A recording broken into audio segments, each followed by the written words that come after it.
Kuki kuvuga icyongereza abantu byabananiye, kuki kucyumva byabananiye, ese kuki kukiga bagerageje kukiga ariko bikanga, nawe wasanga uri umwe muri abo ngabo.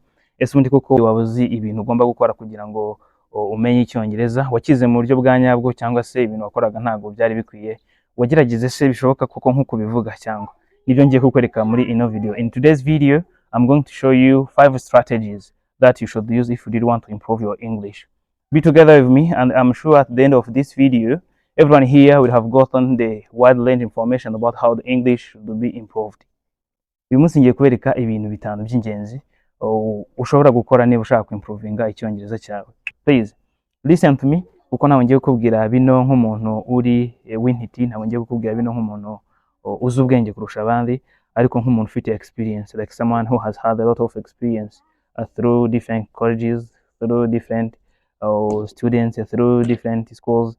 Ahantu hose nakoze abanyeshuri nigishije bari bafite ibibazo nkawe, bari bafite ingingimira, bari bafite confusion, bari bafite icyizere gikeya, ariko uburyo bavugagamo icyongereza, uburyo batekerezagamo icyongereza, anything they tried about English, it was changed since they started applying the things that I'm going to tell you. Nawe rero niba ushaka guhindura ubwo buryo, tangira ukore bino bintu bitanu ngiye kukubwira kuko bizagufasha. Harimo ibiri practical, ibyo ugomba gukora, harimo ndetse n'ibyo weho ugomba kwishyiramo mu mutwe psychologically, uburyo ubitekerezaho, ibyo utekereza, ibyo ukora, ibyo ugerageza buri munsi, ibyo nabyo bizagufasha. Ushobora kwibaza kuki utagira confidence, ushobora kwibaza kuki ukora amakosa se bikakubabaza, kandi nabwo ari kimwe mu byo kwiga, because mistakes are the part of learning. When you do mistakes, it's like the level, nabwo ni urwego you are improving, kuko ntabwo wakora amakosa utagerageje. Kandi uko usubiramo nk'uko nabibabwiye, kuko nababwiye ko turazi kugira ibintu practical, the more you practice, the more you improve. Rero ngiye kukubwira ibyo bintu bitanu, nawe uze kubikurikiza, bizakubakira confidence, bizakubakira uburyo utekerezamo icyongereza, bizakubakira buri kimwe, ikintu cyose utekereza ku cyongereza, ariko na confidence ziva hehe?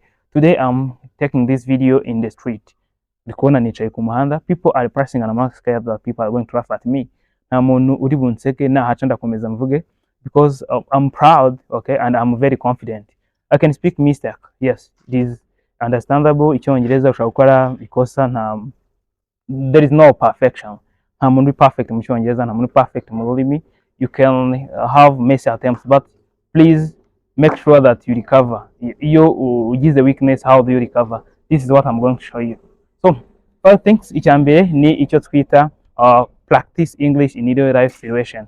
When I tell you to practice English in real life situation, it's like start applying English, start using English wherever you go. Ahantu hose ugiye, mu byo ukora, mu byo utekereza, tangira ukoreshe icyongereza.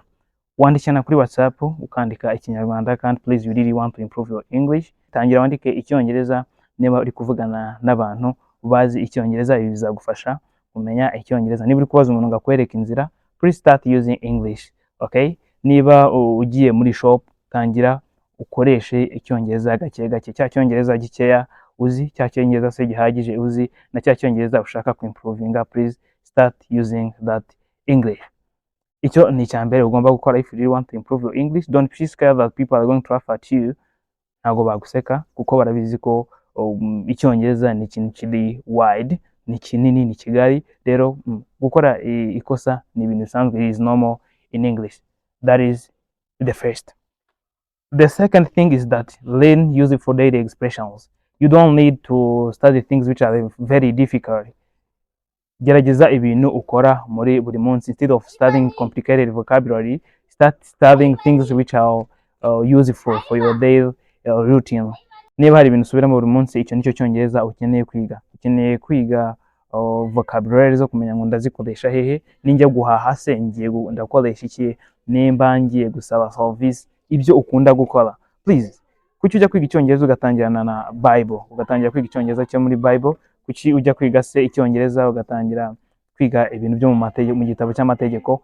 Ntabwo cya cyongereza ugikeneye aka kanya. Ukeneye icyongereza cya basic, cyaba nka foundation, then icyo ngicyo kizagufasha ku improvinga icyongereza cyawe. This will help you to improve your English.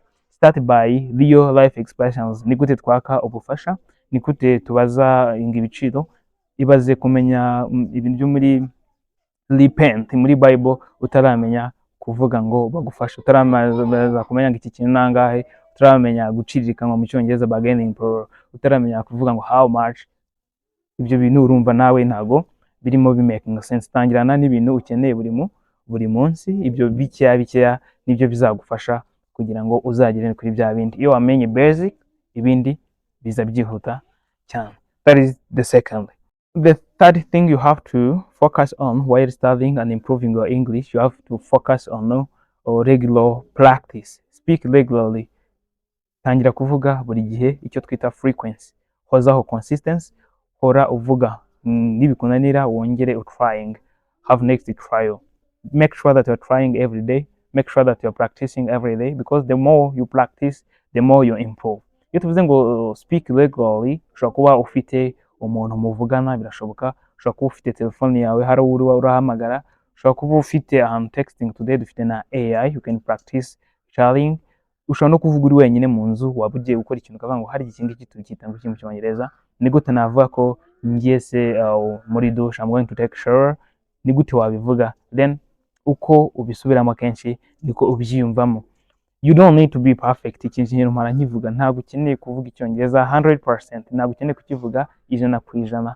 Ibi ngibi ntabwo bishoboka kuvuga Icyongereza 100%. Icyo ukeneyeweho ni gucommunicating, kuvugana n'abantu Icyongereza se cyangwa urundi rurimi. Intego yayo ya mbere ni communication, kandi igomba kuba iri transparent. Ikintu kiri transparent, ikintu kiri accessible, cyumvikana. Iyo uri kuvuga ibintu bitumvikana, icyo ntabwo ari Icyongereza, urwo ntabwo ari ururimi. Iyo utangiye kubikora ari opacity, ibintu bifite opacity ni ibintu biri complicated, bitumvikana. Okay, ibyo bintu iyo utangiye kubigira opaque, nibwo ubwo ngubwo ntabwo ari ururimi, kuko ururimi it is for the aim of communication. People communicate in a language. Even you have to communicate only what you have to communicate. Icyo ugomba gukora ni ukuvugana n'abantu.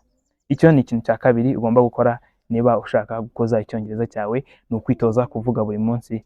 Kwitoza kuvuga, wavuga amakosa ukumva ko ari ibintu bisanzwe, then ukongera ugasubiramo umunsi ku munsi. Nta mwana uvuga ngo ahita yuzura ingobyi. This is also happens in English. Ikintu cya kane, listen to your conversations. Noneho ugomba gutangira kumva maybe aba native speakers. Dufite amadialogue kuri YouTube, tangira wumve aba native speakers ibyo bavuga, uko baganira. We have podcast, dufite ama podcast kuri YouTube. Ujya kuri YouTube ukumva podcast. Mu gihe uri kuryama wikwita ngo uri kumva icyo bavuga, no, wewe uri gutraining ubwonko bwawe, uri kubutoza ko kumva Icyongereza bishoboka. Ryama nuko ushyiremo conversation y'Icyongereza, ushyiremo dialogue, uyumve gusa, nuko ubwire ubwonko bwawe ko kumva Icyongereza bishoboka. Ibyo ngibyo birakora psychology. Muri psychology ibyo birashoboka. Rero now you have to let your brain be familiar with English, then you train it to receive English and to process it. Ubwonko bwawe buzageraho bwumve ko Icyongereza ari ikintu ugomba kubana nacyo. Nimugoroba kumva umuziki nawo ni ingenzi, shyiramo dialogue y'Icyongereza, aba native speakers cyangwa se abandi bantu bazi kuvuga Icyongereza neza, foreign speakers. Then listen to them. This will train your brain, and I'm sure, because I tried this, I did this, niko nje nize. Abanyeshuri banye niko nababwiye kwiga, then they improved. Batangiye gukora ibi ngibi, they improved the way they were using English, they improved the way they were thinking about English, they improved everything about their English. Buri kintu cyose ku rurimi rwabo byarahindutse. Nawe rero nukomeza ukajya wumva dialogue, ukajya ugerageza kuvuga ibi byose nakubwiye, ibyo nabyo bizagufasha kuzamura Icyongereza cyawe. Uri kwiga wasanga ibintu utarabikoraga, ukagenda ukajya mu ishuri ukiga gusa, ntabwo ibyo bihagije, nuko ukarekeraho. This is not enough. You also have to add your time to listen and play these video conversations from dialogue from native speakers. Then ibi ngibi birakora, kandi nibidakora uzazumbwire ngo noneho warambeshye. Ntabwo nakubeshya, ndi kukubwira ibintu nzi byafashije abantu, ndi kukubwira ibintu nzi byamfashije, ndi kukubwira ibintu byafashije inshuti zanjye zivuga Icyongereza. Buri wese tuziranye who is speaking English today tried these strategies. Yarazigerageje, yarazikoresheje, kandi zamuhaye improvement. Even you, from today, please start doing this, and I'm sure this one will work. Bizakora. Ikintu cya gatanu nshaka kukubwira nicyo twita breed job related vocabulary. uyu munsi abantu bajya kwiga ariko ntiyite kuvuga ngo icyongereza ngiye kwiga ni icyo gukoza iki. None se nawe baze ukora business, ariko nubwo ukora business you really want to study English from antiquity, ushobora gukoresha icyongereza cyo muri Stone Age mu myaka yashize cyane, cyaba William Shakespeare. Uyu munsi tuzakivugana nande. Icyo ukeneye ni ukuvuga icyongereza abantu bari bwumva. Icyo ukeneye ni ukuvuga icyongereza cy'ahantu uri, job related vocabulary. Niba ukora kwa muganga ukeneye icyongereza cyo muri service, kwakira abarwayi, kuvugana nabo in polite way, mu buryo butuje buri calm. Niba ukora muri business ukeneye icyo twita bargaining, icyongereza cyo kuvuga ubaza ibiciro. Niba utangiye kwiga vocabulary, niba hari umuntu ugufasha kwiga, tangira umubwira agira ati ariko se bera kurangura babyita ngo iki, back purchase. Niba se ngiye kuvuga ibicuruzwa tubyita gutya, goods, kuvuga kinangahe ni how much, kubona se wangabanyirije. Ibyo ngibyo nibyo ukeneye kwiga mu cyongereza. Iga icyongereza bitewe naho ushaka kugikoresha, cyane cyane in your field, ikintu ukora niho hantu hambere ukeneye icyo cyongereza, cyangwa se ukeneye icyongereza cyo kumaza iki. Impamvu ndi kubikubwira, dufite icyongereza ushobora gukoresha mu bice bitandukanye. Nababwiye nawe icyongereza cyo mu mategeko, icyongereza cyo muri Bible, icyongereza tudasanzwe dukoresha muri everyday communication. When you communicate with people, we don't use this English, but this is the English that you really want to start with. Iki nicyo cyongereza ushaka gutangira nacyo. Ibi ngibi ntabwo numva ko ari cyo kintu ukeneye aka kanya. Icyo ukeneye icyongereza kiri muri field yawe, ibyo urimo uteganya gukora, ibyo se uri gukora iki gihe, ni ikihe cyongereza wakoresha. So I have told you 5 essential things you should do if you really want to improve your English. But remember that I can't finish this video, I can't close it without telling you that remove your fear. Ntabwo nshobora gusoza ino video ntakubwiye ngo ubwoba bwawe buri moving. Vana ubwoba muri wowe. Ubwoba bwo kuvuga nayo basobanuye twita glossophobia. Ni ubwoba butuma umuntu atavuga, maybe yagize experience mbi mu gihe cyashize, yaravuze baramuseka, then aracyabufite, butumye yagiye kuvuga ngo bakongera bakanseka. No, this is not necessary.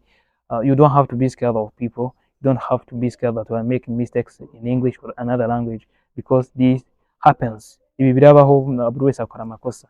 Ubundi bwoba, you are not confident of English. Ushobora no kuba ufite ubushobozi bwo kuvuga ariko ntabwo uba wumva ufite confidence. Kuki udafite confidence? Bigerageze.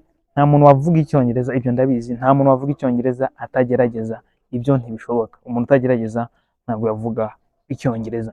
Uyu munsi rero ndi kubabwira bino, ndi kubabwira kugira ngo twese turebe ko twajya ducommunicatinga, twajya tuganira dukoresheje icyongereza, kuko icyongereza kiri gukoreshwa n'abantu benshi, bivuze ko kirakenewe cyane. Ubu kiri gukoreshwa n'abantu barenga miliyari 1 na miliyoni 500, 1.5 billion all over the world, ku isi hose.